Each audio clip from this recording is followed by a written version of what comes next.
समविचारी लोक जेव्हा एकत्र येतात तेव्हा काही पण शक्य आहे.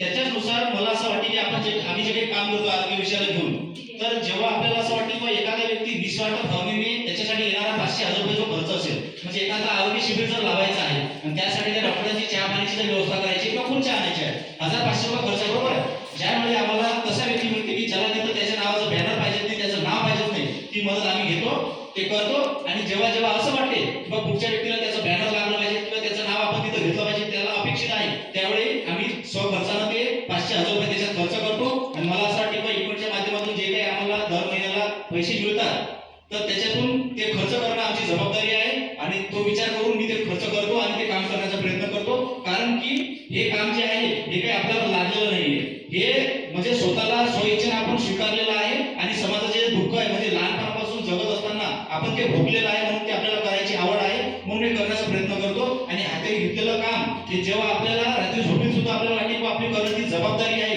तेव्हा जेव्हा आपल्याला ते आपल्या जगण्यात आणि वागण्यात जेव्हा ते यायला लागते, तर ते 100% होते. आणि त्याच्यात काहीतरी पर्याय उपलब्ध होतातच, म्हणजे त्यामध्ये अडथळा येत नाही. त्या अनुषंगाने हे काम चालू आहे, शेवटपर्यंत हे काम चालू होते, म्हणजे चालत राहील.